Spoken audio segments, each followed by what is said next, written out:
Santiago, 63 years old, and I have worked in a national and international NGO for the past almost more than 40 years. And that has put me into a lot of NGOs, especially in South India. And just 3 years back, I'm retired. Well, that's great to know. What are the NGOs that you have been working? And I have been working with the NGO, with a large number of NGOs who are involved in child rights and sustainable agriculture and women empowerment, and also those people who are involved in migrant workers, Dalits and Adivasis. So a variety of NGOs who are very much committed and engage themselves in the development of the people, as well as also bring little bit of human rights, as well as also expanding democracy and the participation of the people in their own development. So these NGOs are from Tamil Nadu or even outside Tamil Nadu? And I was working with actually an international organization, international NGO organization, that has put me into a lot of NGOs who are mostly in South India. Okay. And earlier when I was working with a national NGO, that has also put me into NGOs, but very few NGOs working in North India. So my experiences is mostly restricted to South Indian NGOs, more than 100 or 200 to 150 NGOs. Since you said about you have been working with disadvantaged and marginalized people, and you said you have been working for 40 years now. When you entered into this work and when you retired, have you seen any changes in these people that you have been working with? Yes.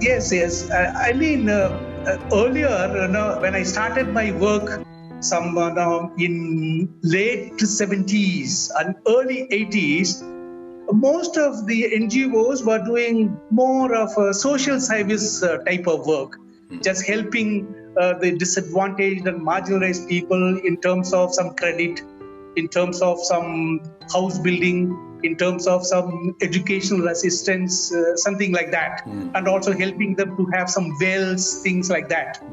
But as we just grow, as we have also capacitated the NGOs in terms of how they will have to just look at the society, analyze it, and also strategize their intervention, they have just moved into sort of preparing the people, giving them awareness, and also organizing them and helping them to help themselves in the sense that they can take a better grip of their future they wanted to go.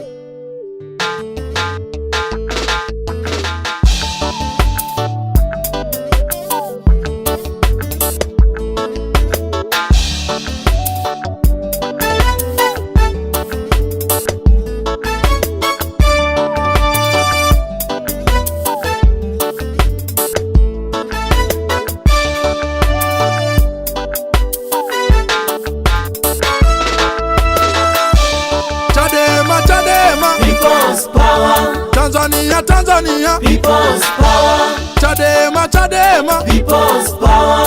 Tanzania, people's power. Chadema, people's power. Tanzania, people's power. Chadema, people's power. Oh, Tanzania, people's power.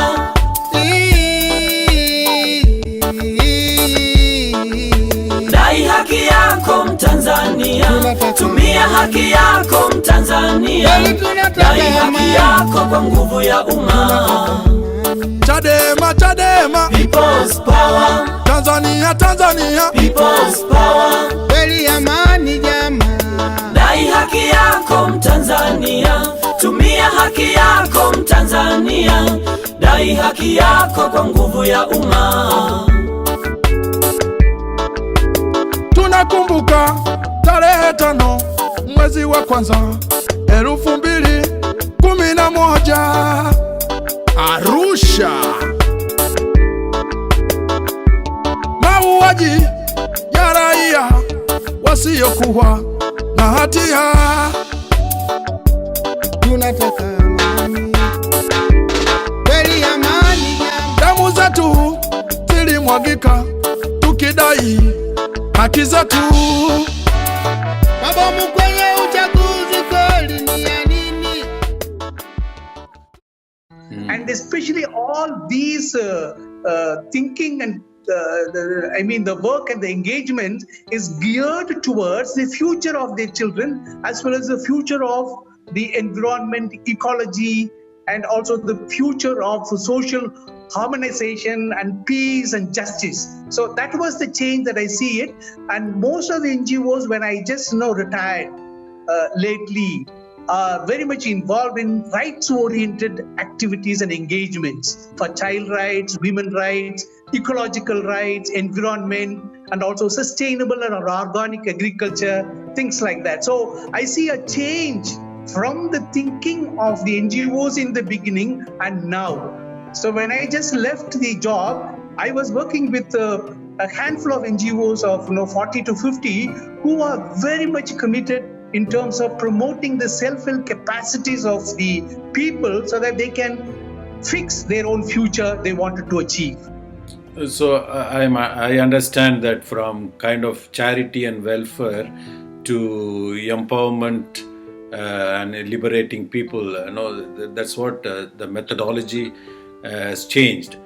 I would like to know, without naming anyone, can you share a story, a concrete story where people have evolved differently from, you said they have to write their own fate.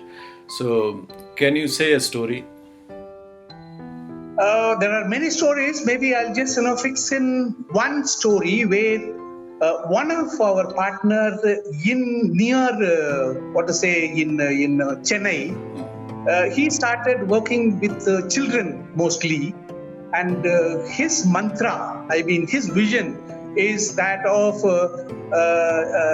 all for children for all children. That was the idea with which he started working, and initially his interest or his motivation was that of this, CRC, Child Rights Convention of United Nations, where he has just taken that inspiration and wanting the children working in stone quarries or brick kilns to put them in the schools so that they can continue their studies and come up in life.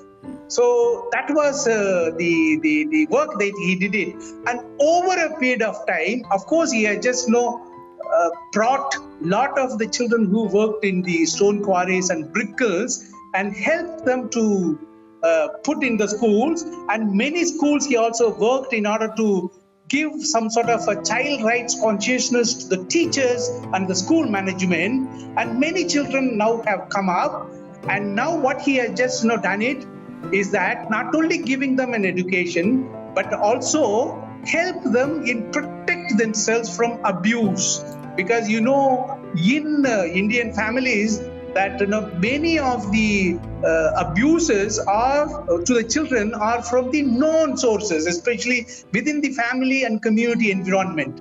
So he has just shifted from education and also protection and participation of the children in their own coming up in life to achieve. That was the thing. Now what he has just done it now he has also brought in some 20-25 NGOs who are working in the children cause and brought them as a network called Child Concern for Child Rights Network. Okay. So he brought in all these people, and now he has just registered this organization, Concern for Child Rights, as an organization which can be taken over by the children themselves. He also just started many children panchayats, wherein children themselves start reflecting about their own needs and issues and how they can just do it, supported by a group of a forum called Child Rights Protection Forum. So that is how slowly what he has started is slowly taken over by the children as well as the community themselves, supported and facilitated by a group of NGOs. I got rights, You got rights. We've all got rights. We've all got rights. Gotta have a home. Gotta be well fed. Have a place to learn and rest your head. We've all got rights. We've all got rights. Yeah. It's very interesting to hear that this is about children. Is there anything about women? Is there any story about women? Yeah, women, I would say that, one of the partners with whom I worked, he started actually helping the women to have a small savings through self-help groups. Now, this self-help groups, each self-help groups have 10 to 15 women. They save money, and the saving money is pulled together and given one or two women who would like to take up a small income generation programs. Like that, he started.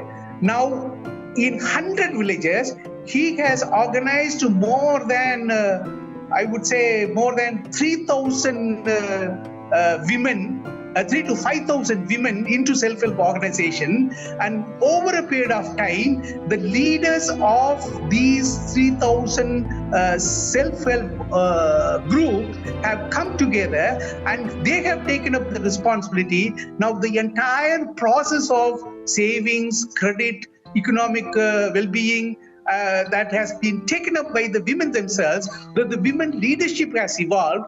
Because the women leadership has evolved, their position in the families have improved. They can very easily negotiate regarding their thinking and their aspirations with their own men. And it has also given them a lot of opportunity to give good education and good future to the children. So it is entirely taken up by the women themselves. And this is still being facilitated by the partner NGO who has been just doing it, but with less and less of intervention.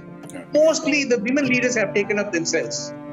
So the children's story, the women's story, are there any other special group people, any other story regarding some other special groups? Maybe we can also just say the Yurulas, for example, the Adivasis. These Adivasis people, they have been just living, in the banks of the rivers, small huts, and that land also do not belong to them. So when one of our partner organization approached them, this was the status. In the sense, they do not have any voter ID, they do not have any ration cards, they do not have any housing land they can claim of their own, and rather they were also very much being frightened by the landlords there, who actually exploit their labor, free labor, things like that. So this was the status. So this partner with whom I work, that partner has actually mobilized the people and gave them a lot of awareness about especially how they can claim these rights, and made petitions and collectively represented these petitions to the government. And now today they have housing land of their own, and most of them have voter IDs, and they have also this Aadhaar card, which really helps them to get a lot of government schemes like that. And also they have come together as a forum called Makkal Mandram. This Makkal Mandram comprises of the leaders of these Adivasi communities. Now they have just taken it up cause to fight the exploitation they have been experiencing from landlords and also from caste-minded people. So now they have just not only be of themselves at the forum, they are also entering into network with other organizations which are actually working for the people. So they are taking up their own cause. That is also one of the, I would say, a satisfying engagement that I relish actually. So I understand that the vision and methodology of NGOs have changed in these 40 years, working with different kind of people, children, women, and tribals, and it has changed. The NGOs also have developed, changed their methodologies, and the people also have changed. But what was your input? What was your role in this? Mostly of